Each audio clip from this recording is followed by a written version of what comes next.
Me and Paul are in London, and that is Buckingham Palace. Let's see how we got here. Honey, get in the shot. This could be the last time I ever see you. I might. Is that him?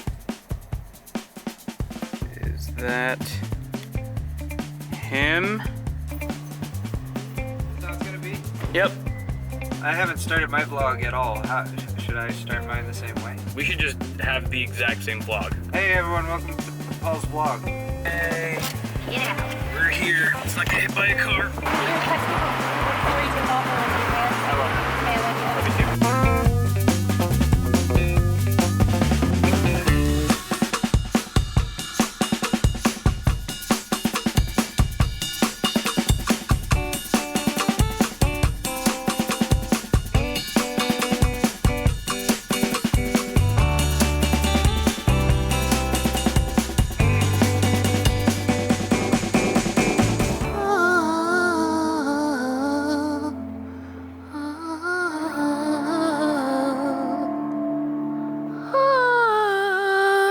Here in England.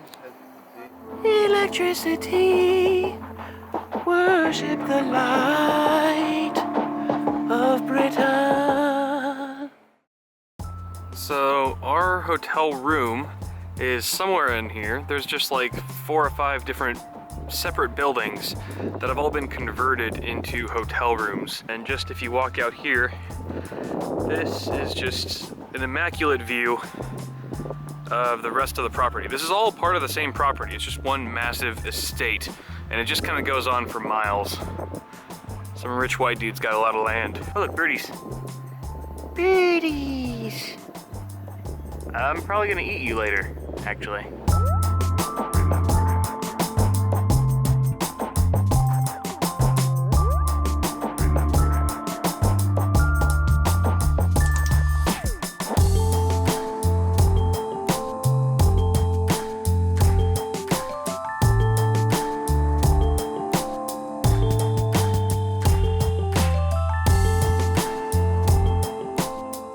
We're having dinner right now in this beautiful, lovely courtyard in front of the hotel, and they gave us instructions on how to make this special cocktail. Anthony just told us what cordial is, so now we know what's cordial again. The English version of Kool-Aid, I guess. English Kool-Aid. That's a way to make sense to an American for sure. So Dimitri has been kind of our grandmaster barista here, and I have no idea how it's going to turn out. He's just garnished it with some mint and strawberry. You can be the first to try it, buddy. And a cucumber inside too. And a cucumber.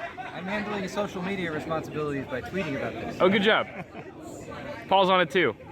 It's a team effort. Yes. It's delicious. Is it really? It's super good. It's a little too sweet to be a summer drink. It needs to have a little more citrus. So maybe I need to add more of this. Oh, you think you're all pro now? You think you know everything?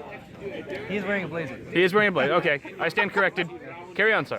All right, so at this point you guys are probably wondering, well, why am I even in London in the first place? Actually, why am I home right now? Because I'm recording this after the vlog, but I'm inserting it in the middle of the vlog because I didn't have a chance to record it during the vlog, if that makes sense. Anyway, I basically was flown out to London by Nvidia to cover their new laptops. And these new laptops, I'm sure you guys have heard of them already, but I'm just gonna reiterate, are going to be featuring full-fledged desktop GPUs, including the GTX 1060, 1070, and the 1080. So there's not gonna be any M at the end of these. They are pretty much going to perform on par with the desktop variants. Maybe about 10% slower, but that's about it. We're essentially seeing very similar specs as the desktop models, including CUDA cores, with the exception of the 1070, which is actually going to have more CUDA cores, but a slower clock speed just to make it more mobile optimized. The 1060, the GTX 1060 is also going to have a slightly slower clock speed, but the GTX 1080, as far as I know right now, is going to feature pretty much the same specs across the board: clock speed, boost clock, CUDA cores, as well as GDDR5X memory. Pretty much every major OEM is going to be releasing their own product stack, different variants of these particular full desktop GPU notebooks. So this is the first time Nvidia is really allowing OEMs to factory overclock the chips as well. It'll be interesting to see how the OEMs approach factory overclocking in this case, since we're dealing with the smaller form factor and we're much more constrained for battery life and thermals and things like that, but more on that in a bit. These chips are also going to be manually overclockable, so that's thanks to an improved electrical electrical design that Nvidia has implemented, dual FET power supply, which is going to be featuring much higher power density, so you can fit and drive a lot more power to the GPU in a smaller area, and multi-phase power controllers have been added as well and improved upon. There's going to be power efficiency, more raw performance, things like that. There is not going to be any overvolting support for obvious reasons, thermals, battery life. There are just too many constraints there, as well as affecting the longevity of the chips themselves. Now, circling back to the battery life, we are going to be seeing up to 30% more battery life in the new Pascal generation of notebooks, as we saw in Maxwell, and that's thanks to a number of factors, including just the new FinFET architecture, which is a lot more power efficient, as well as a more refined version of battery boost. This refined app from Nvidia is going to now allow users to define a minimum frame rate that they would like to play their games at, and then the app is going to govern the clock speed in order to maintain that frame rate so that it never goes too far over and it really never goes under either. And any excess performance is going to be translated into energy savings and battery life. So that's really fun to see. There's going to be a range of different form factors based on the OEMs. Everyone's going to have their own line. You know, Asus is going to have their ROG models. Acer is going to have the Predator. Who knows? But there's just going to be a ton of different options here. We're also going to be seeing G-Sync. G-Sync makes its return to these notebooks with up to 120 hertz at 1920 by 1080, which, if you remember in Maxwell, it was 75 hertz, I believe, for G-Sync at that resolution. But now we're also going to be seeing 120 hertz at 2560 by 1440, which I think is a really cool resolution, sort of a sweet spot for larger, you know, 15 to 17 inch notebooks displays. Because quite frankly, personally, I think 4K is just a little bit insane. However, I think this is a really smart move on Nvidia's part to go with Quad HD here, especially at that super fast refresh rate, which is really cool. So those are pretty much all the talking points that I wanted to hit for this hard launch, guys. Very exciting stuff from Nvidia, and sorry I had to squeeze all this into the vlog. I just wanted to get all that relevant information out to you in a timely fashion, hence the awkward time traveling that I'm doing right now. So on that note, why don't we go ahead and kick it back to the vlog and see what Paul and I are up to in good old London.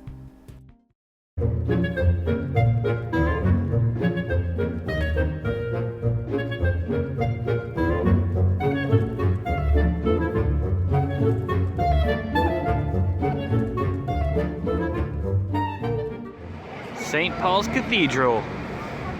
This trip is just all about you, isn't it? What can I say? I'm famous. So according to several signs, and Paul as well, this is the Houses of Parliament. So where they make all those cigarettes. And this, my friends, is the river Thames. The Thames.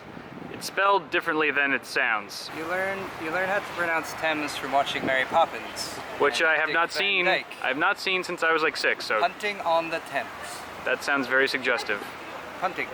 You punted me good last night, which is why I'm so knackered.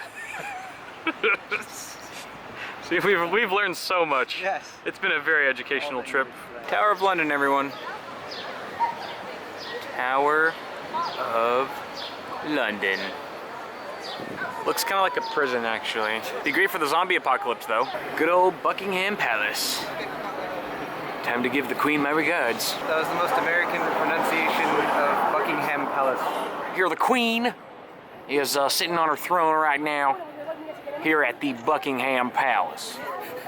Oh, someone's trying to breach the gates. This lady is totally trying to bust into Buckingham Palace. I think, yeah, the guards seem pretty intimidated, so they're gonna let her in. Who knows what kind of danger she wields. Oh, look at that. That's fancy.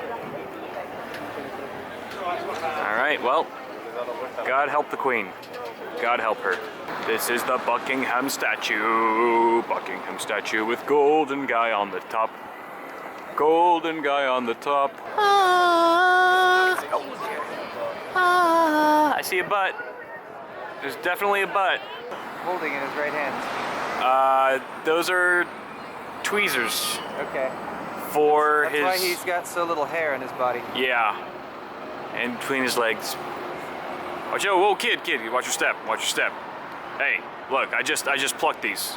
What the hell are you doing here, Mickey? All right, so again, this is Hyde Park, and pretty famous park here in London. I was hoping to finally get into this place, but it looks like these gates are just super tall. I don't see any real practical way around it, unless there's, oh, there's Paul. Never mind.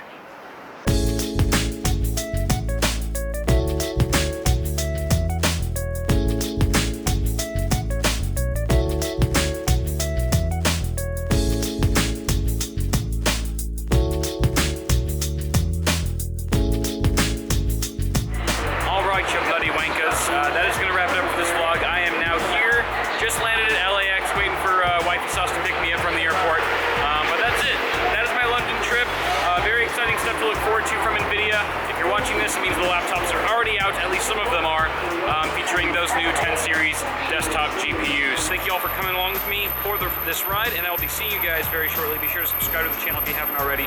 More tech stuff, as always, coming at you really soon. I'll see you guys in the next one.